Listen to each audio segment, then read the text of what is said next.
Əlabbas Bağırov, Yadigar nəğmə, hekayə. 4-cü, sonuncu hissə. Adım deyib səsini uzada-uzada başını qaşısa da dayanacağa çatana qədər ondan cavab gəlmədi. Başı aşağı halda gedir, dinib danışmırdıq.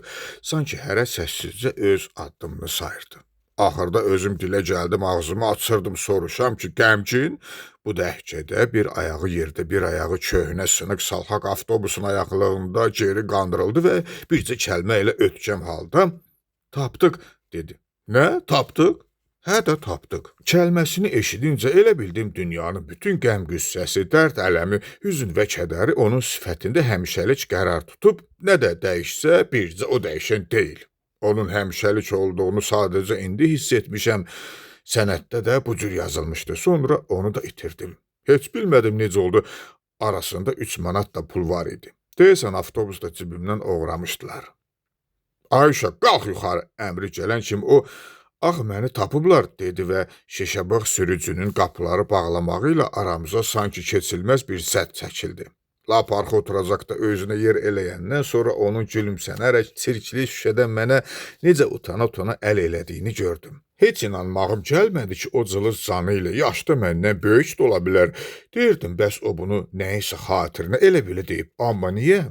Geri qaydanda özümü lənətləyirdim ki, axı nəyimə lazım idi bu söhbət, indi də özümə gələ bilməyim, güya nəyisə öyrənməyimin bir işə xeyri oldu ki. Amma nahaq özümü danlayırdım, məsələnin nə yerdə olduğunu bilməsəydim, onda da buna can atmadığıma görə özümü qınayacaqdım. Bir həftədən sonra onu görəndə gözlərimə inanmadım, sanki bu neçə gündə böyüyüb qəşəng bir oğlan olmuşdu. Bəlkə də belə qıvraq və yaraşıqlı görünməyi boy-buxununa yox, əyin başı və təzə qara çəkmələrinə görə idi. Arxadan yaxınlaşıb balaca, ensiz çiyinlərini qucaqlamaqdan özümü saxlaya bilmədim. Çevrilib məni gördü, başını bədəninə qısaraq utancaq halda gülümsündü.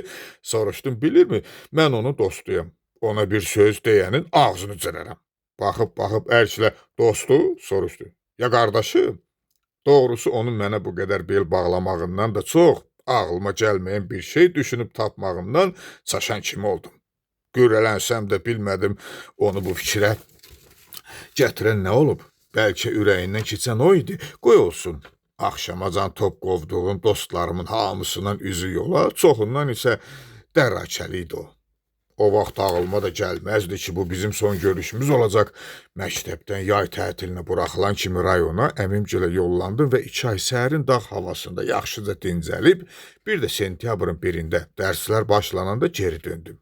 Yalnız bir neçə gündən sonra yadıma düşdü ki, tapdıq gözə dəymir. Olmaya bir şey olmuşdu ona.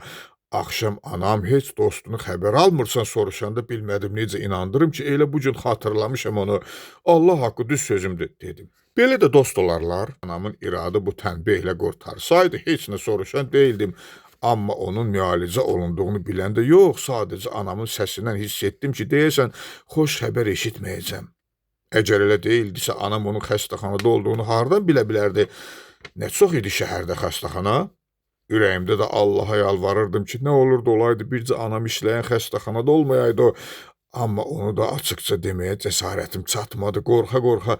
Qoy gedim onun yanına, dedim. Gec də olsa günahlarımı yuyum, ona hər şey alaram. Əmim də cib xərcliyi verib, tək apar məni ora.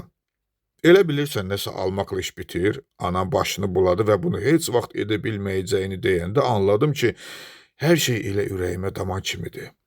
Aradan illər ötüb, xeyli yaşa dolmuşam. Yaxşı iş gücüm, ailə uşağım var. Nə müddət ev alıb təzə mənzilə köçmüşük. Anam da işlədiyi vərəm dispanserindən çoxdan təqaüdə göndərilib, bircə tapdığın harda olduğundan xəbərsizəm. Ölübmü, qalıbmı, onu da bilmirəm. Bu illər ərzində dünyanın hər üzünü görmüşəm. Min cür səsini, qarğışını, alqış və söyüşünü eşitmişəm. Amma məni bir canda tək köhnə ünvanımıza deyil, həm də uşaqlıq illərimə qaytaran o 4 kəlməlik qəribə, bənzərsiz avazın sehrindən heç vaxt olmayıb və nədənsə elə bilirəm, olmayacaq da süd var, süd, qatıq. Sonralar anladım ki, o vaxt tapdığın üzü qoyulu yerə gəlib, əlindəki qabların hərəsinin bir yana diyirləndiyi o kədərli mənzərə və bu qüssəli səs ondan mənə qalan həm də yeganə yadigardır.